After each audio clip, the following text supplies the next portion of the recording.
Hey, this is Keith McGurk with Remax Southern Shores here in Myrtle Beach, and here with Bryan Karp from Coach Realtors up in Long Island. How you doing, Bryan? Good morning. How's everyone doing?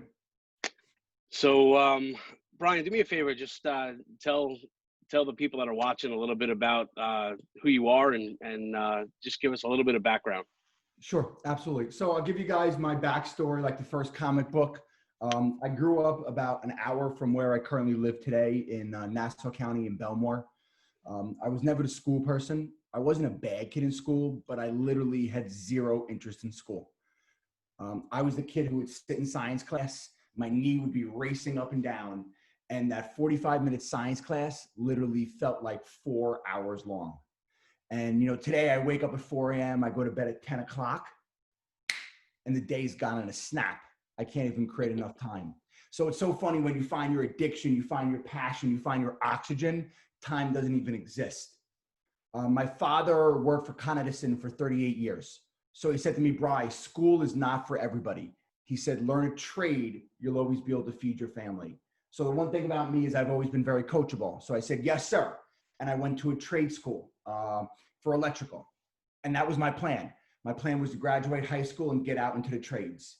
And then it turned out my senior year in high school, I got offered a full scholarship to play football in college. So I was kind of at the crossroads because my mother was like, free education. And my father was like, Bri, get out there, start hustling, start grinding, start making a living. And I was like, oh my God, who do I listen to? Who do I listen to? And I thought about it for a few days. I prayed on it. And it was a very easy decision because at that time, football was my addiction. That was my passion. So I ended up getting a full scholarship to play football in college. I went to Stony Brook University, which is about 10 minutes away from where I live today. I live in Suffolk County. If you think about Long Island, it's like a candy bar. All right. So Nassau is the front half, Suffolk is the back half. And I had a great career. I graduated as a two-time All-American. And Keith, my senior year, I had my second knee surgery, and I realized I wasn't going to the NFL. Now it's 2005, top of the real estate market in Long Island. Economy's racing. I'm like, oh my God, I should have listened to my father. What am I going to do in my life? And a buddy of mine on the football team, he gave me this book that changed my life forever. And the book was called Rich Dad, Poor Dad. Books by a guy named Robert Kiyosaki. And all it talks about is real estate, entrepreneurship, and passive income. And after reading that book, I ran out in 2005 and I bought a two-family house a few blocks away from where I currently live today. My beautiful wife, Jessica, was living upstairs. We rented out the entire downstairs for $2,000 and my mortgage payment was $1,900 a month. So I'm living there 20 years old and I'm making $100 a month. And I had the aha moment and I'm like, this is it. This is what I'm going to do in my life. So almost 13 years ago, I got my real estate license for one reason. I wanted to be an inside player. I wanted access to the data that we have. And my first year, I sold 3 houses, friends and family. Then I sold 10, then I sold 20. And I've been doing about 100 transactions for a decade straight. 2019, I sold 205 houses, just under $90 million worth of residential real estate. I was the #1 real estate agent in all of Long Island. And I am #4 in all of New York State.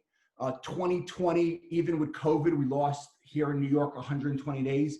Year to date, I've done 130 transactions. We're still #1 in Suffolk and Nassau County for number of homes sold and sales volume. Fantastic. Back in 2016, Bryan and I actually did a deal in Kings Park. I don't know if you remember that. I'm sure it was hundreds and hundreds of deals ago. But the high intensity that everybody's hearing right now was definitely even part of that negotiation, and not in an intimidating factor either. I mean, even for real estate agents on Long Island that may watch this video, working with Bryan is great. You know, he's a professional, a consummate professional, and it's a pleasant transaction. I wish I could say the same for so many more agents in our field. Oh, absolutely. Everyone's got to step their game up, 100%. Everybody does. Yes. We actually have a conversation going around the office here. Our broker in charge is actually president of our association of realtors. And a few of us have walked into her office and said, hey, do me a favor, just, raise the MLS dues to like $2,500 for a year and thin the herd. I like that. That's a great idea. So listen, let's you got into a lot of stuff. The backstory is great. I knew about all this stuff going into the interview. I follow Bryan on social media. If you have an opportunity, if you have Instagram, Facebook, if you don't live under a rock, look for Bryan Karp. Just daily Bryan motivational Karp, it's stuff too. I Bryan mean, Karp, Bryan Karp LI on Instagram, Bryan Karp LI on YouTube. Find us on Facebook. We're out there. yeah, you don't have to be in real estate to appreciate what this guy puts out. So let's dive into a couple of questions. I was in the real estate market as an agent for a couple of years before relocating down here to Myrtle Beach. The distinct difference is going to be average sale price. So give me an idea right now, 2020. What's your average sale price? Somebody's selling over 130 transactions. You have a pretty good idea. Yeah, so let's talk about macro, all of Long Island. Long Island, Nassau County is about 550,000 average sales price. Suffolk County is about 450,000. I stay somewhere in that 500 range is my average sales price. The reason I stay in that market for the agents is it's a market that moves quickly. I like things that turn quickly. I want to move it through my marketing machine within 30 days. For our home sellers, that's the sweet spot right now. That's where there's not enough inventory. That 4 to 6 range is just flying off the shelves. Yep. Yeah, we have that here. It's the 250 to 350 range. It's just unbelievable, and we're seeing a huge uptick now. For some reason, the $1 million market's seeing a lot, which is nice to see. So you mentioned marketing machine 30 days. What's your average days on market for that? You like to get things listed and under contract in 30 days? How realistic is that? Yeah, it's getting into contract here in New York because we have these amazing things called attorneys. Kind of gets slowed up, but I'm jealous of you guys there that don't have to deal with them, even though some of my best friends are attorneys. But generally, I like to move product in about 30 days. What we do is we built this marketing machine. There's about 100 things that I do and my staff does every time we put a property on the market, down from our social media marketing to our target marketing to our pay-per-click marketing to our reaching out to local brokers and outside brokers. So generally, when we run a property through the machine within 30 days, we should have activity and we should have offers. And if we don't have activity and we don't have offers with me, there's just one reason: price. And that's the only thing that stops real estate from selling at a high level like me and Keith are selling it. So generally, listen, we say to our clients, I tell them exactly where it needs to be priced. If they want to be a little bit aggressive, they can, but within 30 days, if we're not getting activity, we're not getting offers, you need to make an adjustment to get it in line with the market. And generally, I'd say 85% of my inventory moves within 30 days. Yeah, I mean, that is absolutely 100% the golden nugget. There's this is the peek behind the curtain. There's two things that sell real estate. It's price and exposure, period. If you're lacking in either one department, it's just not going to sell, period, end of story. And it sounds to me like Bryan's got the exposure part taken care of. Now, before moving to coach, I want to point out real quick, I had a conversation with Bryan not too long before that. I noticed in his Instagram marketing that every one of the links that showed a property website went back to a Zillow page, that he wasn't spending millions of dollars a year on website, that he owned and that he had to worry about running. You actually just use Zillow, right? Just use Zillow. Zillow is, Zillow. And if you guys want to hear me rant about Zillow, Keith, even if you want to put in the show notes, there's a link on my YouTube I gave like a 10-minute boxing match to Zillow, telling exactly how Zillow works, what Zillow is trying to accomplish, but we're not going to take up, our whole call to go into that. But that's 100% true. Zillow is the #1 real estate search website. So why fight City Hall? I have a great profile on Zillow. So we always bring people right to Zillow. People feel comfortable with it. It's a comfortable place for them to sit. Listen, I live in abundance. So I'm not personally afraid of losing a client because they click on someone else's listing or stuff like that. So we drive into Zillow because it's got great data. It moves quick. Buyers and sellers are comfortable with it. And that's generally one of the main platforms. Although I do have my own personal website, which they can check out, which is just Bryan at soldbybryan.com, and Bryan's always with a Y, which is pretty sexy. So definitely check that one out. Coach, it's clean, it's neat. We got videos on it, and it streams a lot of stuff from Zillow too. I actually checked it out the other day, and I figured, it was worth noting. It was something that popped out in my head. It was something I threw you a DM about, and it was good to see. So now here's the biggest difference between New York and Myrtle Beach in my eyes, being a former New York City police officer and resident for 30, 38, 39 years, property taxes.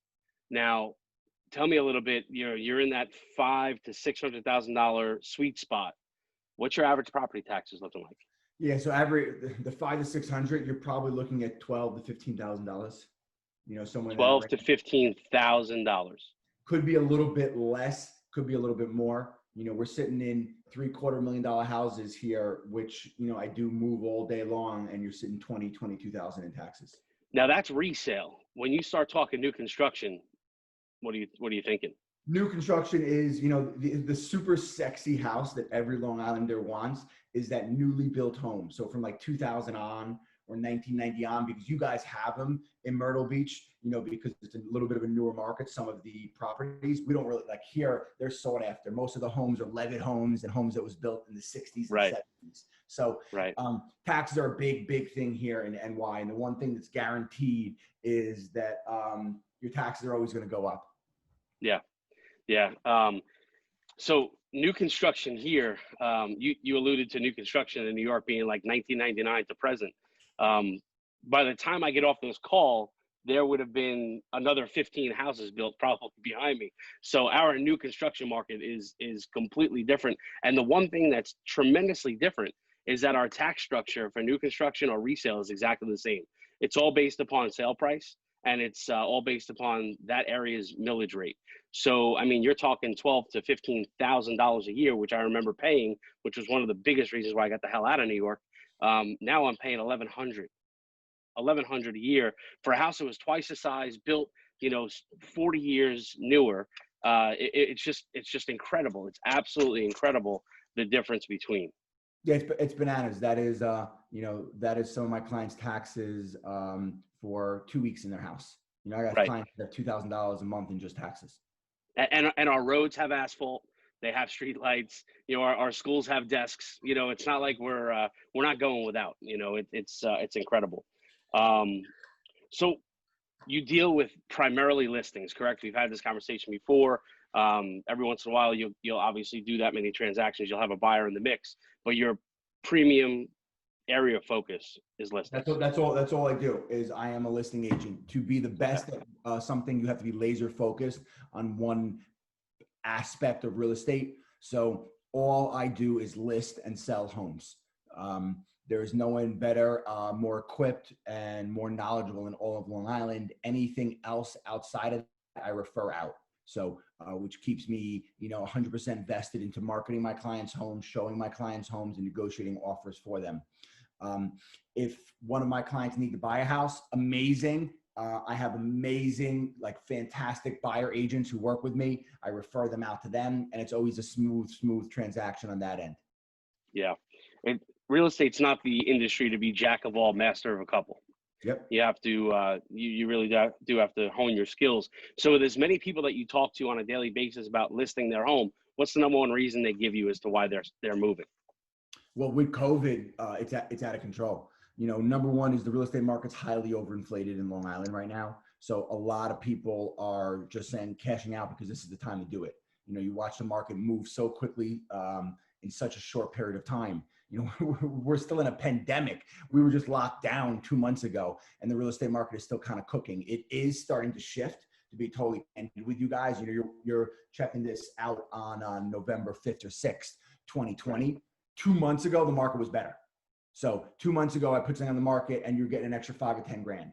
The market is still fantastic. We're still moving tons and tons of product. There's still low inventory in certain areas, but it is starting to shift. You have to think about the real estate market as like a battleship, okay? So if me and Keith are driving a battleship and you're like, Keith, Bryan, turn the ship, I could spin the wheel. It's not going to turn quickly because it would capsize. So that's what's happening with the real estate market. It is slowly starting to shift.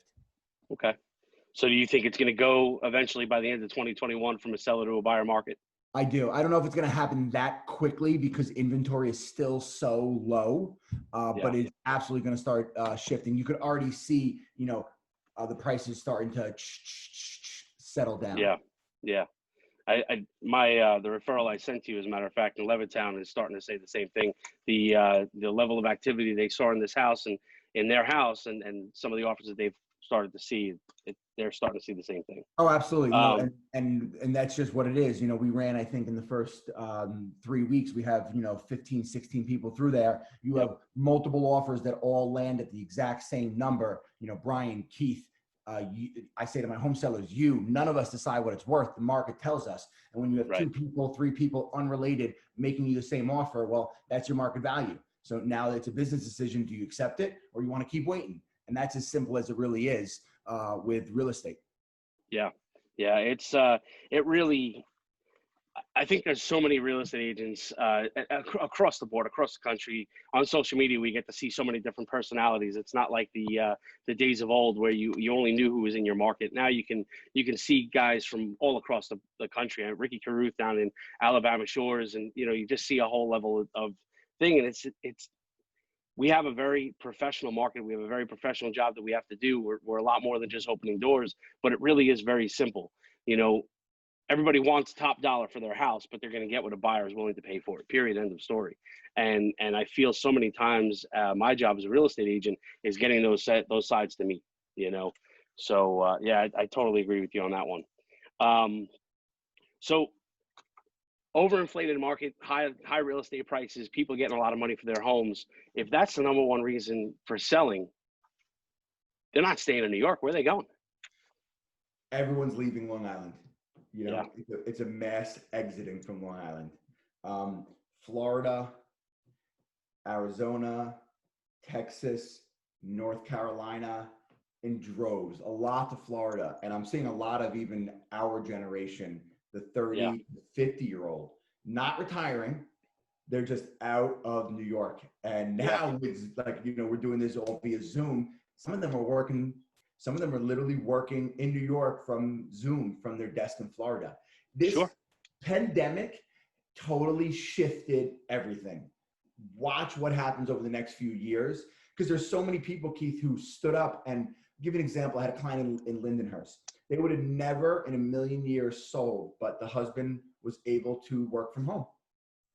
The wife always wanted to get out of Long Island because she hated the cold weather, just like I do. And they were never had that opportunity. So it was a new person to enter the market.